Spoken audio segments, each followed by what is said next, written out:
শুভ সকাল আমার প্রিয় পরিবার, তোমরা সবাই কেমন আছো? আশা করি ভালো আছো। কুচবিহার জেলার ছোট্ট একটি গ্রাম থেকে আমি প্রতিমা আমার বর্মন লাইফস্টাইল ব্লগে তোমাদের সকলকে জানাচ্ছি অনেক স্বাগত, অনেক ভালোবাসা। তো সকাল সকাল উঠে চা খেয়েছি, উঠান টুটান সব ঝাঁট দিয়ে তারপর লেগে পড়েছি কোলানটাতে। কোলানটা আজকে পরিষ্কার করবই। তো আমার ছেলে তো এখানে দুষ্টামি করতেই থাকে। এখন যদি কোথাও দিয়ে আসি সেখানে ও চুপচাপ থাকে না, কারণ ওর দুষ্টামি না করলে চলে না। তো কি করব, সেরকম করে কিছু করতেও পারি না, এখন তো বয়সটাই ওর দুষ্টামি করার। তো করুক যতটুকু। আর আমার তো ছেলের পিছনে লেগে থাকলেও চলবে না, আমার কাজ তো আমাকে কন্টিনিউ করতেই লাগবে। তারপরে তোমাদের একটা কথা বলার আছে। আমি ফাইনালি অনেক তপস্যার পর সরকারের খাতায় নাম লেখাতে পেরেছি।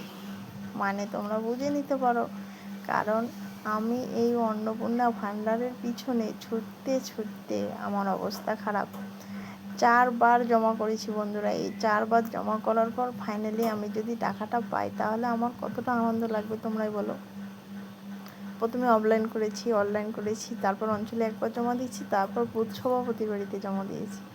জমা দেওয়ার পর ফাইনালি আগস্ট মাসে আমি টাকা পেয়েছি। তো এটা আমার কাছে অনেক বড় পাওনা। আর একটা জিনিস কি বলো তো, আজকে যদি আমি আমার বরের কাছেও 500 টাকা চাই না, আমাকে কৈফিয়তটা দিতে লাগবে যে তুমি সেটা কি করবে। আমি যেহেতু সেরকম কোনো ইনকাম করি না, তো এটা আমার কাছে অনেক, যে সরকার কোনো কৈফিয়ত ছাড়া আমাকে 3000 টাকা মাস দিবে। তো আমারও তো অনেক কিছু চাওয়ার থাকে, অনেক ইচ্ছা থাকে, আকাঙ্ক্ষা থাকে, সেগুলো আমি এই টাকা দিয়ে পূর্ণ করব, এটাই আর কি। এটা হয়তো বা আমার ক্ষেত্রে না, সব মেয়ের ক্ষেত্রে আমি জানি না, কিন্তু আমার ক্ষেত্রে আমি এটা পেয়ে ভীষণ খুশি। তো এই আর কি, এটাই বলার ছিল তোমাদের, যে আমি ফাইনালি টাকাটা পেয়ে গেলাম। তারপরে আর কি, এই তো খুশি মন নিয়ে এখন কাজ করতেছি, ঝাড় দিতেছি। আজকে যদিও সেরকমভাবে বড় ব্লগ তোমাদের শেয়ার করতে পারবো না। তারপরে এই ঝাড়টা দিয়ে স্নান টান করে রান্না কমপ্লিট করেছি অলরেডি, ডাল ঘান্ট।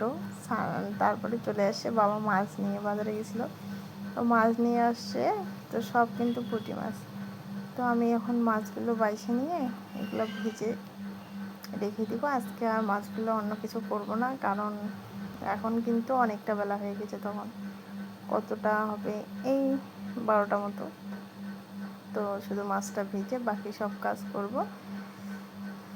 তো এটাই তোমাদের বলার ছিল। তো আমি কিন্তু ভীষণ খুশি হয়েছি।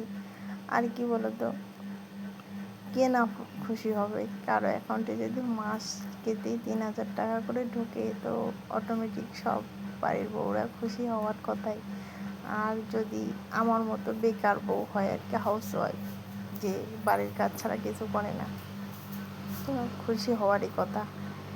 তো আমার ভিডিও যদি ভালো লাগে তোমাদের, একটা লাইক কমেন্ট শেয়ার করে আমার চ্যানেলটা সাবস্ক্রাইব করে দিয়ে পাশে থেকে। আমিও চাই যে আমিও জীবনে 2-4টা টাকা ইনকাম করি, কিন্তু ইনকাম সোর্স কিছু জানা নাই, কী আর করবো বলো। তো বাধ্য হয়ে হাজব্যান্ডের উপরেই ডিপেন্ড হয়ে থাকতে লাগে, এই আর কি।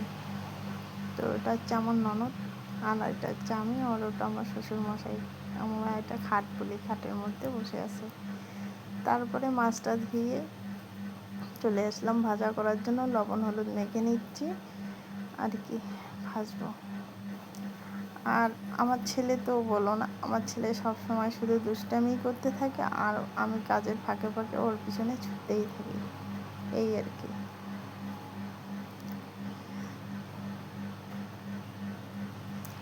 তো তারপরে ছোটো ছেলের দেখো দুষ্টামিটা কোন লেভেলের। ও বিছানার মধ্যে ঢেলে দিয়েছে আমার সিঁদুরের কৌটোটা সম্পূর্ণ। তো কেমন লাগে বলো তো। আজকের ভিডিও এ পর্যন্ত, টাটা।